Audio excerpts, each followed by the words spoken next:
Hey everybody, welcome back to the channel once again. I am Robert Storms. As always, if you're finding me for the very first time, be sure to hit that thumbs up and subscribe button. That way you guys stay updated on all future content.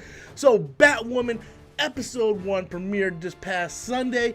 I set the DVR to record because I just had to check out this woke train wreck to be. You know, I had to check this thing out. This thing was going to be a massive failure, right?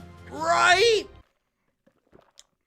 Well, actually, it wasn't as bad as I thought it was going to be. So just to get this out of the way, because I know once I start criticizing the episode, I'm going to get those haters. You guys know what I'm talking about. You know who I'm referring to. Dude, you're such a fucking hater, man. You fucking hate everything DC does. Jesus, every video just hate after. Man, y'all need to unsubscribe to this fucking asshole, man. This guy's a fucking asshole. He fucking hates everything DC. Jesus Christ, man. Fuck you, asshole. Fuck you. Fuck you. Now, to be dead honest, I didn't actually hate this episode. I thought this was an okay episode. This is your average run-of-the-mill type episode. I didn't think it was horrible. I didn't think it was great. I think it was right down the middle. It does have one thing that really intrigues me. I really like the main villain. I like the Alice character. I think the Alice character is probably the best thing about this episode, and the reveal at the end of this episode makes me want to check out episode 2. So that is a good thing. You intrigued me, CW. Batwoman, you intrigued me. You made me want to see the next episode. Now, going into this show, everybody was worried about the woke nature, the woke message of this episode, of this series. Like, how woke is Batwoman gonna be? It's gonna go straight woke. And there are some tropes. It's your basic tropes that you would see in anything like this. Like, women is better. Once that batsuit fits a woman, it's gonna be the most superior Batwoman costume of all time because it's to fit a woman. Like Taylor Swift said, need to calm down. You're being too loud. And there were other little nuggets in this episode that I felt was really trying to hammer in the whole LGBT community and the struggle that the LGBT community goes through. The whole fact that the U.S. military or frowns upon lesbian. It's like they just don't like it. So Kate Kennedy's like, fuck it. Fuck is Kate Kennedy. I literally merged Kate Kane and Kathleen Kennedy together. What the fuck did they put in this coffee? So yeah, the U.S. military looks down upon girls dating girls, especially girls dating girls within their own academy. So they offer a deal. You either stop and you continue on, or you leave. And Kate Kane's like, you know what, fuck this. If I can't lick a clit, I'm out. Whereas her girlfriend Sophie's like, look, I kind of need this. This is important to me. And that kind of starts the whole separation of these two characters until Sophie gets kidnapped and Kate comes back to try to rescue her. She stumbles upon Bruce Wayne's Batcave, and then she finds out that he's in fact Batman, which goes into this whole other subplot of Batman actually responsible for the death of Kate Kane's mother and sister, which leads into another plot with the main villain, and it's this whole thing. And I actually thought the episode overall, story-wise, I thought it was pretty solid. It was an okay story.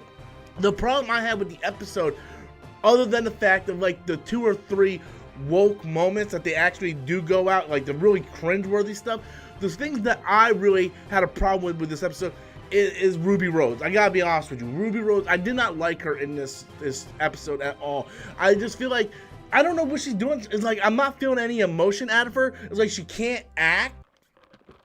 I said it, and I don't give a damn.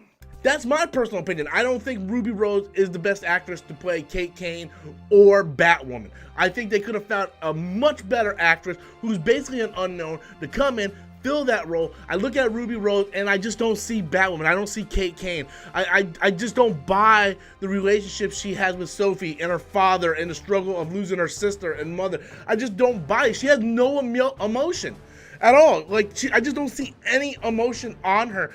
And every time she's told to do something, she doesn't do it right. I feel like that was just CW going, well, Kate Kane, she's lesbian, so we need to cast Ruby Rose because she's also a lesbian.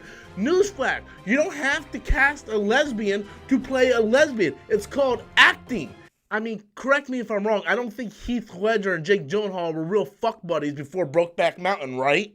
So to me, I think Ruby Rose was the real standout of what made this episode the weakest part of the episode. I do like the story that they're going with. I just don't think Ruby Rose as an actress really kind of, pushed that story forward, pushed the narrative forward. I think everybody around her kind of did, but Ruby Rose was just like, just not doing anything.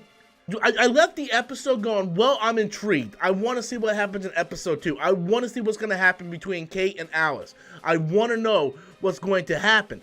But that's about as far as it goes. I'm going to give this a few more episodes because I'm interested in the story, in the narrative. But overall, I think Ruby Rose was just really the bad choice. Just a really bad choice to play Kate Kane.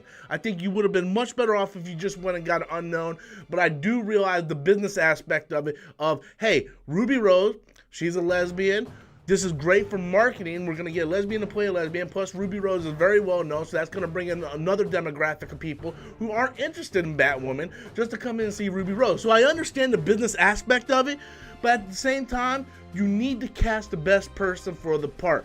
When Hollywood starts getting stuck into this box to where we have to make checklists in order to cast the right person, then we're not really casting the right person. If there's a quota on our checklist and we have to cast a lesbian to play a lesbian, at that point you're not being fair to the character that you're trying to portray in the episode. That's really just my thoughts on it, guys. That's my thoughts on Batwoman episode 1. Like I said, thought the episode was pretty okay. Had a little problem with the actress and the set pieces, but overall I thought the narrative was fine. Can't wait to see what happens in the next episode. But I wonder what you guys think. Have you seen Batwoman episode 1 of season 1? Be sure to leave your comments in the comment box below. Until next time, as always, I am Robert Storms, and that's my opinion.